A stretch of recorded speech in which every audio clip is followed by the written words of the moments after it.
Hey, what's up, guys? We're back at you with our, we're introducing something new. We're doing a couple mini clips, mini episodes a week here at Honorable Mentions. We'll have a guest or just me and Riley or a couple guests, whatever the deal is. And we're going to just do either about an upcoming game or a upcoming fight or maybe an album's dropping, something to do with our style or our topics.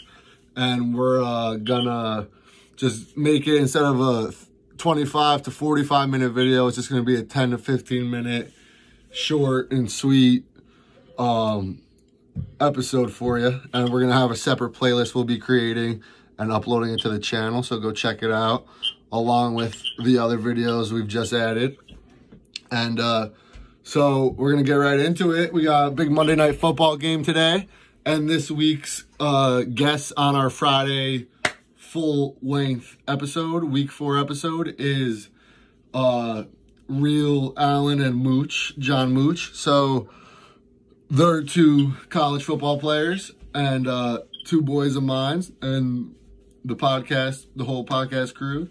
So I figured we'd get another one on this week to help launch the mini clips. And so we got Shamar Gray, out of Salisbury. He's the boy. He's my guy. Crazy times.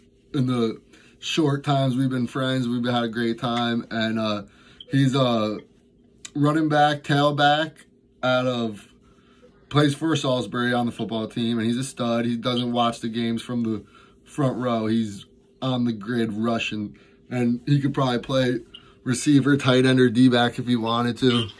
So here he is. What's good, Sham? What's up, bro? How you been? I've been chilling. I'm hyped to talk to you. It was good to FaceTime you earlier and plan this out a little bit. Sir. But we got some football to chat about if you're not sick of it already, but I know you're into it. I don't think I can get sick of it for real. True. All right, so we're going to give you guys, so the topics for the full episode coming Friday with Mooch and Real is top 5 places to eat in the area, and then top 10 multi-sport athletes. So we had a couple football players on that list, but today is going to be strictly about football, and Shamar is going to help me out with it. It's going to be top 5 safeties in the NFL, strong safety, free safety, depending on the D, wherever position. As long as they got the S on their roster spot, they could be valid for the rankings. And it's also not of all time. It's not of the past 10 years. We always like to clarify that. It's this season. So this far into the season, we got a pretty good look about the defenses and the D-backs that are playing this year, and the ones that got hurt maybe or sat out or something. And so we're going to give you our top 5. And then we're just going to give you a quick breakdown on some predictions and some of our thoughts on the Monday night game tonight with the Bucks and the Rams. All right, so I'm going to go ahead and I'm going to start us off and give you my list of the safeties real quick. I just want to shout out Riley. I know he was excited about the mini clips, and he is a big fan of football and is watching tonight. And he also knows Shamar from Salisbury, and he wanted to be on with them, but he's flying home from Florida. He had a nice little few-day vacay down there, so he's hung over on a plane as we speak. So he'll be in the next few, and of course, you'll see him on our main episodes Friday nights at 8. But let's get into it. Top 5 safeties. Cha-ching. I'm going to start with my honorable mentions. As always, name of the game. Check the logo behind me on the wall. HM, honorable mentions.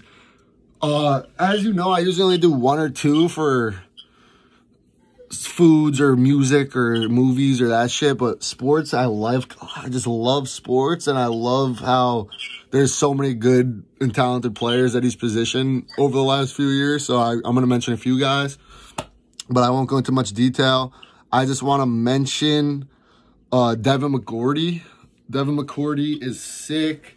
Everyone knows about him. He's been on a successful franchise for many, many years, and he's always been on, whether it's his best season or one of his worst seasons, all of the seasons he's played, he's been a reliable and go-to option in Bill Belichick and the Patriots. And any team he's played on probably since he was a young kid, he's always a go-to option to lock down and control and look over your secondary for your defense. And so he's a stud.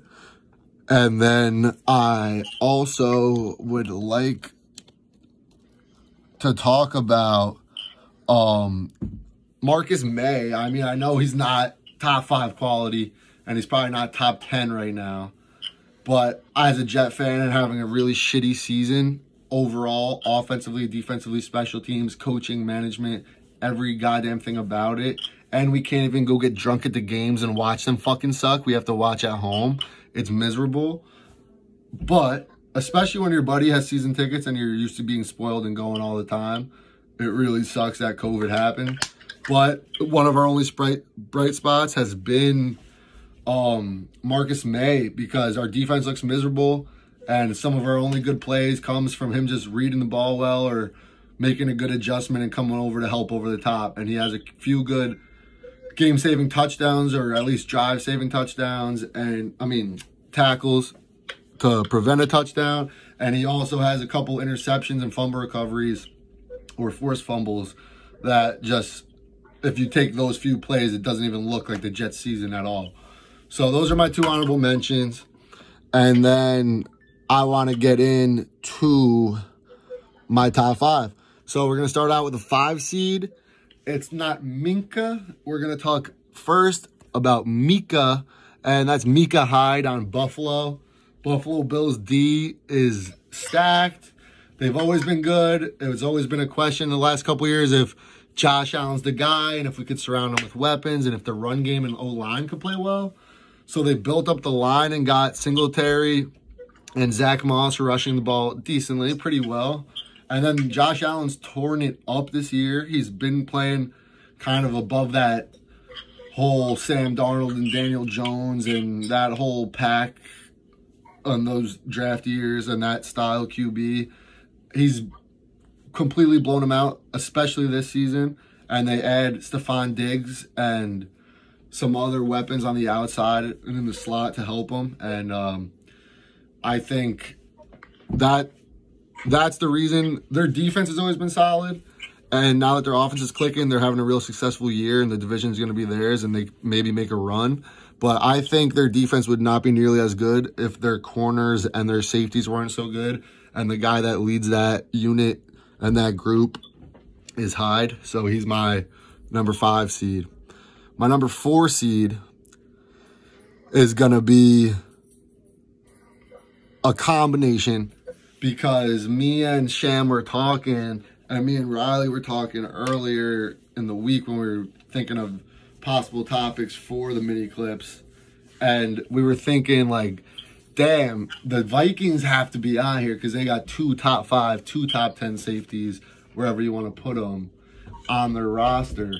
And they're both interchangeably as good, could play strong, could play free, could tackle and could cover and have ball skills. So, I mean, you got to throw them in there. And we were going to do, I do one, he do one, whatever. But I'm just going to put them in as a little combo, kind of like Maloney did for Nick Chubb and Kareem on last week's episode. I'm going to put Harrison Smith and Anthony Harris together at my 4 seed. Don't really have to say much. Vikings always been inconsistent and choking, really, besides Dalvin this year. Like, yes, Thielen's good. Yes, Kyle Rudolph still has a little bit left in the tank. But Kirk Cousins has proved once again. I was a Michigan State fan. I still am, and I liked him then. And I like his whole in Washington, the you like that thing. That's sick. That's cool. But he's shown he's not a trustworthy QB, and he's definitely either tier 2 or tier 3, and he's not an elite quarterback in the NFL. So, I think without Dalvin or their defense, they would be a much worse team than they're even playing right now. And I think a huge, probably maybe besides a couple of their DNs and linebackers, their biggest piece to their defensive puzzle is that safety unit. Now we're gonna crack the top 3 quick before Sham gets to hop in and take the wheel. I'm going at 3. I'm going Derwin James. I think he's a dog. He's a young guy. We haven't seen a lot of him. I mean, you could college is a little different for D-backs. It's easier to get on highlight tape and get more interceptions because you're playing receivers that don't know how to change your head and change your where you're looking with certain moves or certain route running, and they're playing guys that might not have as good ball skills or might be undersized and they could get easy interceptions, or they're playing quarterbacks in some of these divisions in college football that aren't NFL quality, and it's easy to jump a route and they're not looking them off or something. So we don't know that much about Derwin yet, but what we could tell from him is he's playing just like he was in college from his couple seasons in the league, and he's absolutely balling out there. And I just think a couple of his flashy one-handed picks or tip-toe the sideline picks that he ends up turning around and taking back for 25 yards is just draws my attention from when I used to play D-back in high school. He just has that style that younger kids, when they're practicing and they're in the backyard, they want to ball like him. Kind of like that Ed Reed and those safeties back then. And then my 2, we're going to go Minkah Fitzpatrick. I know that you guys are going to say, oh, you keep mentioning this season and some of these guys like Harrison Smith or even maybe Derwin have been playing better than Minkah. And people are saying he gets lucky picks or they're just rolling because they're undefeated and they're getting lucky wins, but they're not legit. Let's see their defense in the postseason. I'm not here to talk about all that. I'm here to say, if you're getting a pick in the NFL, whether it's getting tipped to you, you're ripping out of some guy's hand, or it's a bad throw and it's a duck right into your arms, you're in the spot, besides that last one, besides a fucking clear throwaway bad ball. If you're in coverage close enough and well enough in your zone, depending on what defense is called, and you get a tip or a deflection that lands in your arms and you take it back, you're in the right spot. You're doing something. You weren't not making the play because you were recovering from getting burnt or you slipped up or you came up for a run when you should have been dropping back, backpedaling for a pass.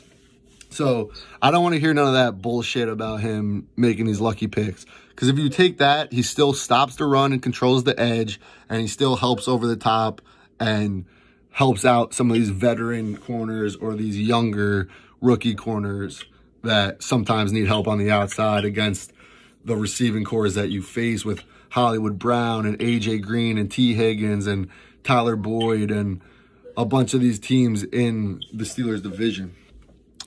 Okay, and that leaves my number 1 seed as a sour fucking Jet fan. And I'm not even going to get heated because me and Sham already had our little discussion earlier. Jamal Adams, as much as I want to just tell him to kick rocks and eat some mold and just hang up the phone and let Sham talk, the guy balls. I've loved him since he's been on the Jets.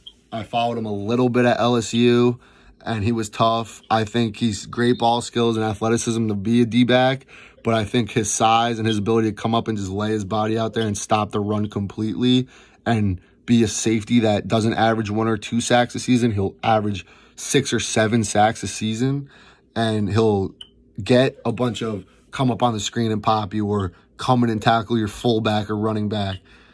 He changed the game more than I've seen a lot of players do.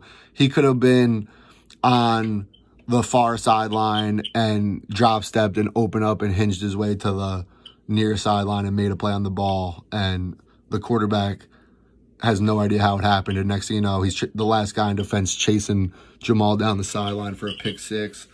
So I just think his versatility and his ability to change the game makes him my 1 seed. So being that we only have a few minutes left before we get into the Monday night talk, we got Sham to tell you about his top 5 safeties in the NFL. All right,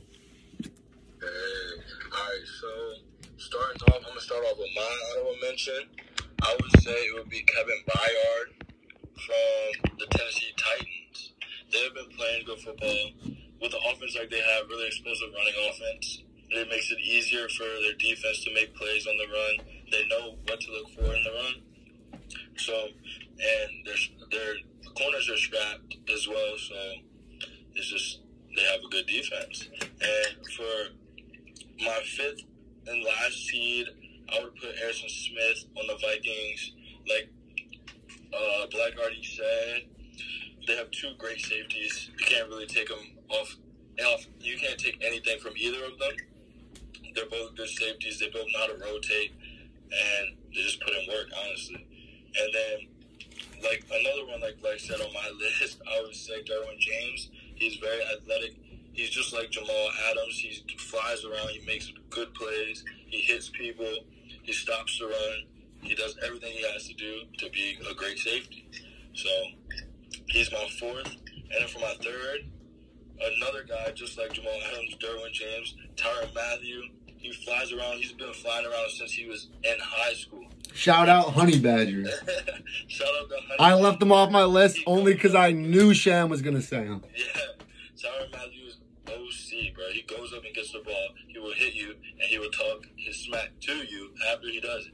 So, great player, honestly. I really like him a lot. And then another one on Black's list, Minka Fitzpatrick. I just can't leave him off the list because the Steelers have just been playing phenomenal football. Like, their defense, their offense, they're playing complete. They're 10-0. They're going to keep the ball rolling. I don't like the Steelers either. I'm an Eagles fan, but I got to support another Pennsylvania team, and it would be them. So, yeah. And number one, of course, Jamal Adams. The guy is just dirty. He has that dog mentality. He has that really cocky mentality that, like, no one can stop me. No one can block me. I'm going to stop all your runs. I'm going to hit you as hard as I can, and I'm not going to care.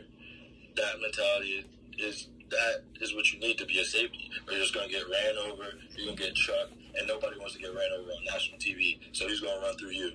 And that's pretty much my five. All right. He kept it quick for you, but you know he knows his shit. I want to say, because hopefully we get big enough to where Honey Badger's tuning in, and he's going to be disappointed when he looks back and sees me not have him on this list because he's a dog. Yeah, that's crazy. I don't know how he is a dog. He is a dog. I just didn't want to give 10 honorable mentions like I always do, and I'm stoned just talking on my ass. So I kept it off the list. But he is a dog, and I think for his size and what a big-ass, the way he could guard a Mike Evans or a AJ Green type receiver and still play up to him and elevate and make a play on the ball and still cover him well, bump and run with them and come up if he has to. Oh, my God. I think that's just awesome to watch. But very aggressive player, honestly. For time constraints, we're going to get right into about 3 minutes real quick. So we cap it right around that 20-minute mark. We said 15 to 20. We said 10 to 20, but I'm happy to talk to Sham. So you guys could hang up if you want, but we're going to talk some Monday Night Football.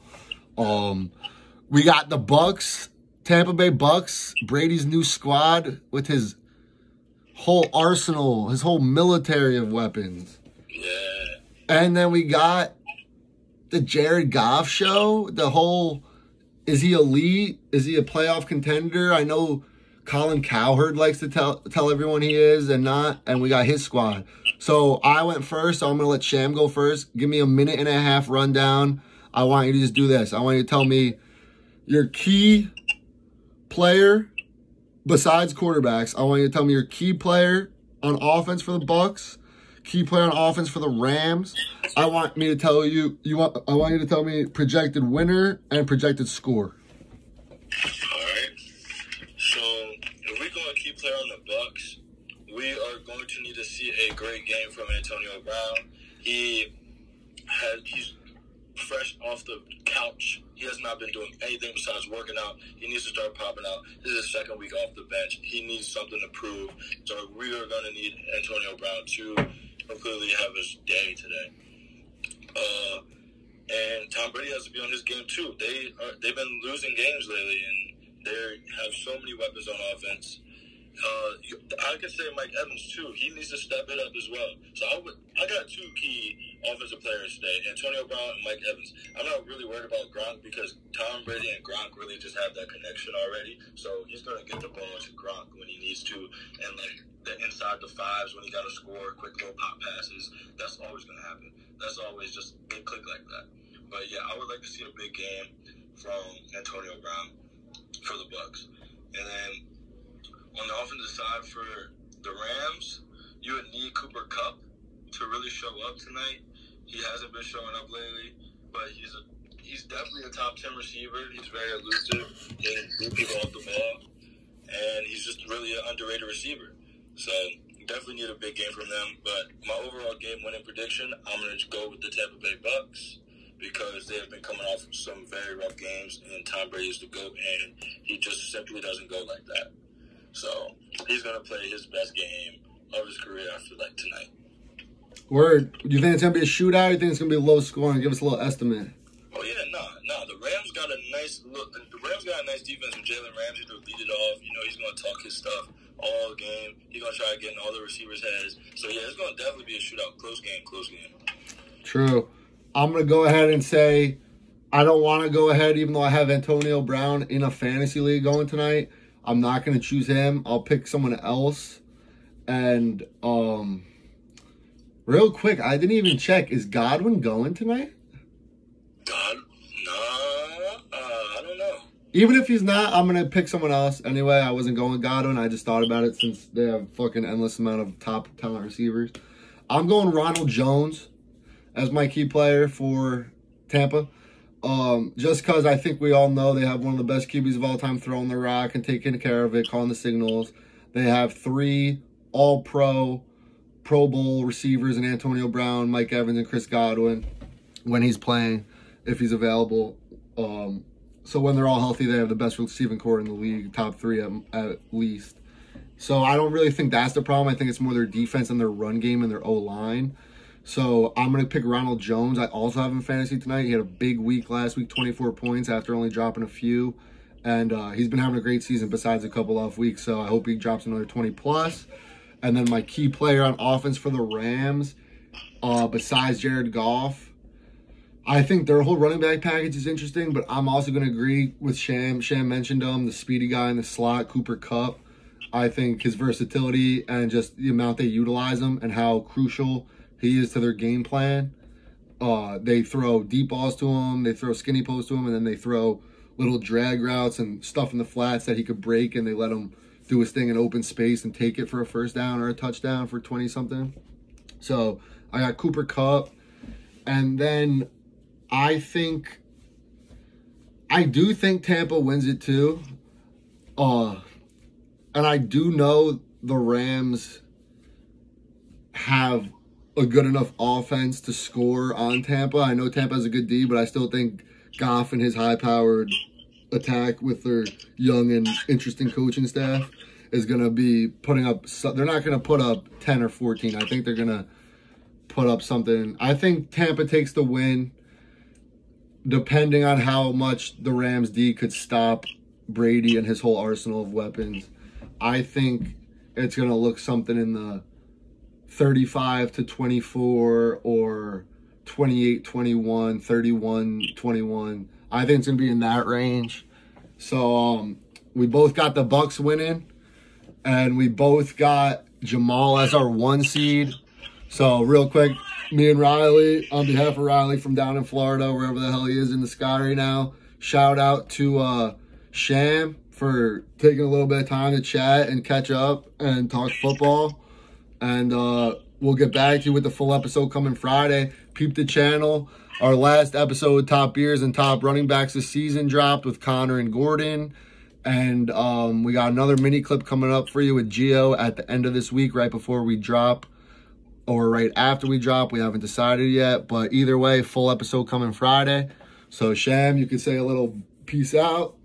Hey, nice to speak with you, bro. Always. Of course, bro. We're going to have to link up again soon. Hell yeah, baby. And I'm going to say peace. Shout out. See you guys next time.